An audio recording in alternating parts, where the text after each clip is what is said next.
On December 29th, Chiron, the not planet, the not asteroid, the Centaur, a class of its own, is going to be stationing direct at 19 degrees Aries. Some of you who've been paying attention probably recognize that degree. We had an eclipse in April 7th of 2024. Here in the United States, it was visible and it almost swept across the entire nation. That eclipse is being triggered right now by this Chiron station. And a lot of astrologers might look at me and say, whoa, you're looking at Chiron as an eclipse trigger? And I'm going to say, yes, I am. Because that eclipse was a big one and it is exact and it's hanging out there right now.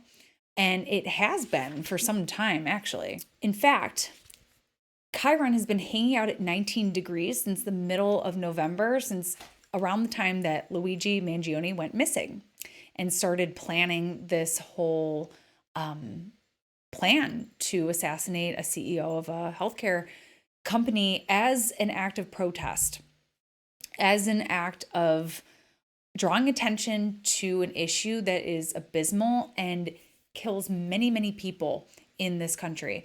And some of you watched my video that I made about this earlier. Many of you resonated with it. Some of you did not. Some of you said, murder is wrong. And yes, I agree. Murder is wrong. Definitely. But this CEO was murdering thousands of people just by denying healthcare. And that's why, in case you're out of the loop, a lot of people are saying free Luigi and all of that. So we are going to revisit his chart because I found something really fascinating, actually. So I didn't get to share this chart with you all since I was kind of just doing it off the cuff. But here we are at the desk. So I want to show you the chart data that many of you wanted to see. So I got this chart, the birthday from Eliza Kelly, one of my colleagues. If you don't know her, she's awesome. And she got a copy of an arrest report that had his vitals on it. The time, we do not have a birth time. This is sort of my half-assed rectification. I would not be surprised if he is a Libra rising based on the smile. Some people are saying Scorpio. That could also be very possible. The location, I got that from one of my clients who has ties to the area and shared that information to me. So anyhow, this is the chart that we have to work with. I want to draw your attention over here, 19 degrees Aries. When I put this chart up on my screen, this really struck me because Mercury is the eclipse degree from April. It's being activated right now by Chiron, Chiron being a planet, of healing, but also of pain and wounding and strife. Here in Luigi's chart, Mercury is conjunct Eris, the goddess of discord. And I've been following Eris for a very long time. And Eris loves to show up when there is a great need for, when nonviolent protests no longer work. We'll just say that. Eris is all about justice, but she's not afraid to draw blood. This is one of those cases where it's literal because Eris doesn't always literally draw blood.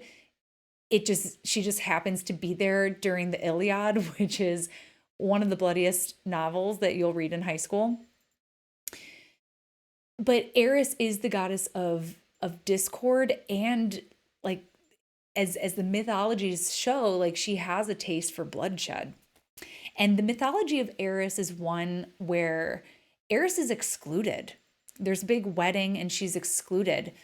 And because she wants to have a seat at the table, Eris throws the golden apple of discord onto the table and says, "To the fairest." And this creates strife between Athena, Aphrodite, and Hera. And this ultimately leads to the Trojan War, which is where the Iliad centers around. So there is strong connections there to Eris and war and bloodshed. But here we also see Eris showing up a lot around situations of social justice where people do not have representation. People need a seat at the table and it is time for it. And Eris often shows up in order to make effective change in that way. We saw Eris show up a lot during the George Floyd protests when Eris was in a square with Pluto, and there was a lot of other involvement with Eris during that time too. We saw Eris come in strongly in 2016 with the Dakota pipeline protests and Ferguson riots and everything like that were going on. So we do see Eris show up when people are done being peaceable about matters. And that's what it's come to in the United States, where these premiums that many people pay are violent. If I'm hesitant to share how much I pay each month for health insurance, but most people who I share this number to are appalled. I will say it's more than my mortgage. It's more than what I pay for my house every month. It's appalling. And then that premium doesn't even cover your healthcare. I'm still going to get billed every time. I'm still going to have to pay a copay when I go to the hospital. Our system is completely broken. And that's me speaking as someone who doesn't have something chronic. There are people who are dying because they're not able to afford $1,000 a month for insulin. There are people being denied transplants, life-saving transplants. There are people being denied life-saving cancer treatments. This is all the American for-profit system. So if you're listening to this, I know I have a lot of listeners from all over the world. Just know that it's very hellish and it's only gotten worse and worse and worse. So he's drawing attention to something here, Eris, saying, this is a matter of the haves and the have-nots. This is economic violence. This is medical violence. This is class warfare, basically. So it's interesting that this shows up. Now, lots of media outlets are deleting links to his manifesto. They're not calling it a manifesto. They've also called him a terrorist, which sends a message. Again, drawing that line even clearer that the life of a CEO is more valuable than the lives of other people. Like, for example, the person who shot up a black church was not charged with terrorism, okay? Those types of things happen all the time, but one murder terrorism charge doesn't add up. So they're trying to send this message here. And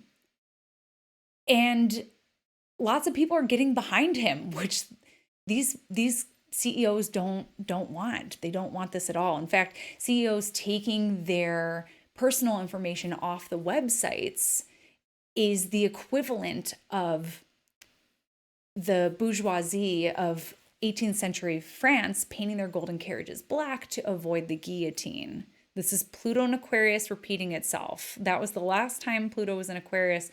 We are here now. But back to the manifesto. The manifesto is short. It doesn't say anything too crazy that, the average person wouldn't know if you were paying attention. But he does cite Michael Moore, which brings me to my next chart. Let's see.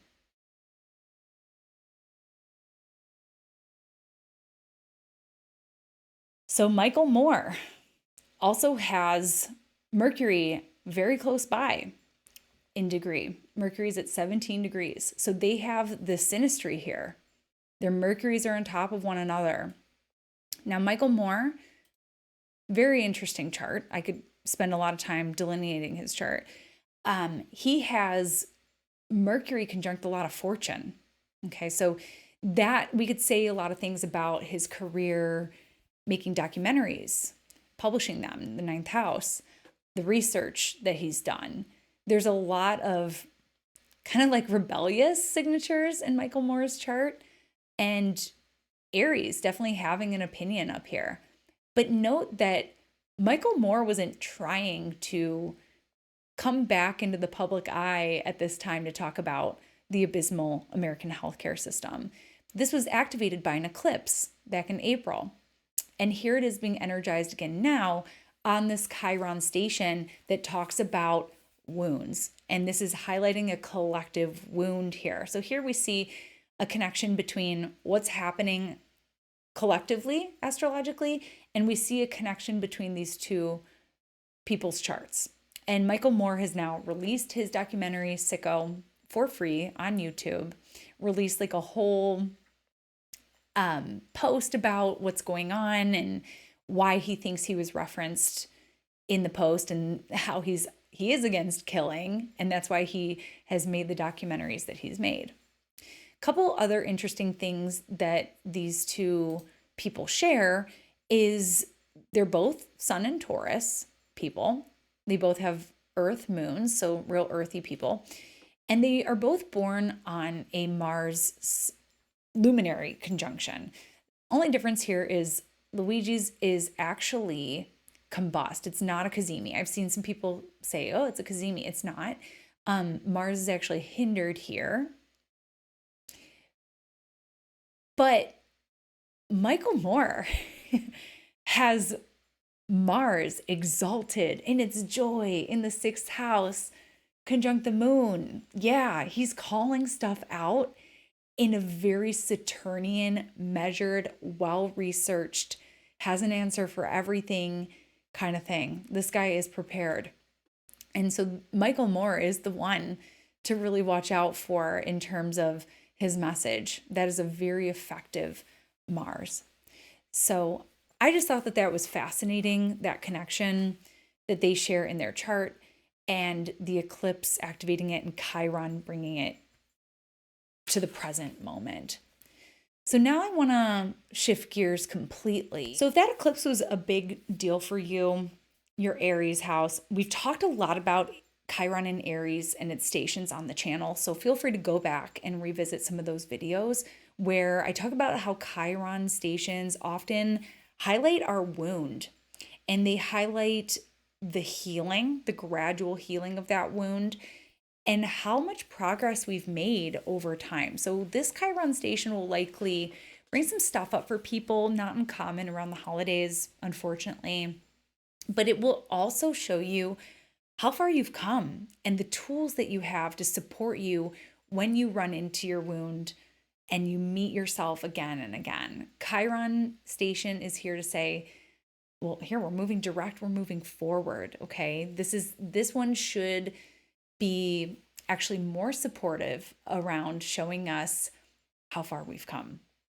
And don't be afraid to call on your toolkit. We all kind of accumulate this toolkit around how to manage where we trip ourselves up, the pitfalls that we continuously fall into, where we're suffering internally, where we get tripped up in our relationships and that sort of thing. So this Chiron station is going to bring those things up, but look for the support. Look for the support and call on your support system as needed. So that's a little bit about Chiron and Aries stationing 19 degrees. We're not going to see it here again for a while. And I'm wishing you a happy holiday season and look forward to catching you in the new year. Take care, everyone. Bye. Thanks so much for tuning in with me today. For more astrology in your world, you can connect with me on all platforms at Astro Catherine. You can also head on over to my website, catherineurban.com, where you can book your next astrology reading. We'll go into depth into your natal chart, your progressions, your perfections, your solar return, your transits, and beyond. You can also join my mailing list where you can stay up to date with me on new classes as well as article drops. I look forward to connecting with you, and I'll see you next time.